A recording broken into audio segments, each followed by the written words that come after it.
How do you all have conflict resolutions in the monastery?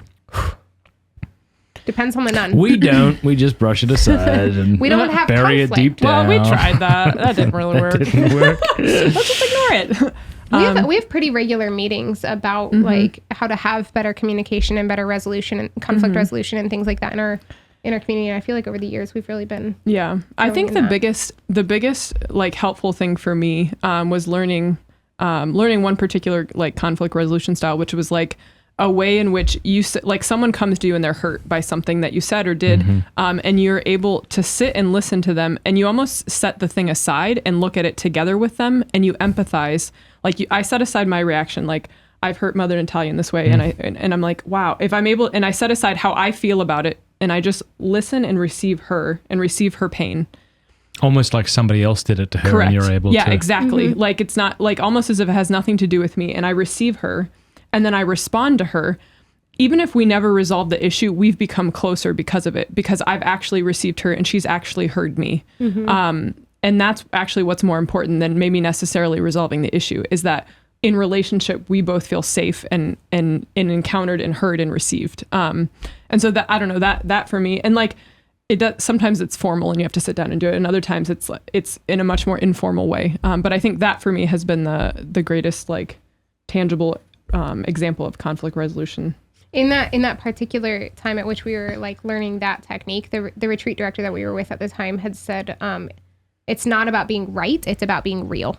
And that really stuck with me. Like it's not about like, and we do this all the time, right? Like it's not about, we go into some sort of conflict and we have our mental list or our written list of like all the points we want to make. And so we're like, I'm going to get through all of these points. And no matter what they say, these are the points I'm going to make.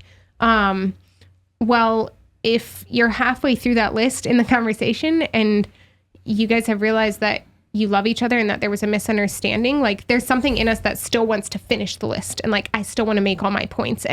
But that's not it. Like, it's not about being right. It's not about listing off all the things. It's not about getting out everything that I like.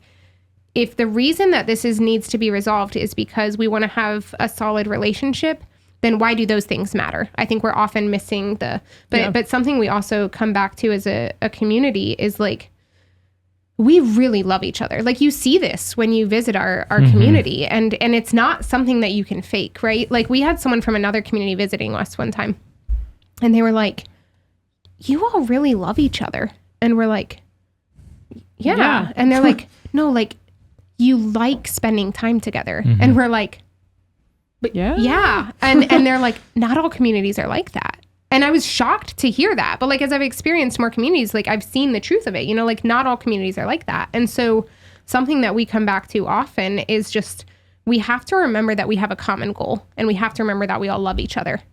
And so then we can have the conversations about conflict and realize that like, we're all trying to grow in holiness. We're not trying to hurt each other. It's not done out of malice. It's like our hooks getting caught on each other. Oh, that's a great way to put it. That was from your spiritual father. Our hooks getting caught on each other, and it's the rocks in the rock tumbler, and it's all of those things. It's like we're rubbing up on each other, but it's just because like, what'd you say about you and Cameron? Like your wound is. We just say our wounds are rubbing up against each other. Our wounds are rubbing up against each other. Yeah. Like it's not like I'm out to get you. It's like I'm hurting, and my hurting is bleeding all over your hurting. Yeah. And when we can finally like have that perspective, you take your claws out of it a little bit more, right? Like it takes the wind out of your sails, and you're like, oh, this person's hurting just as much as I am. And that takes grace and prayer and growth to set yourself aside. Yeah, to set that aside and to see that person and encounter them.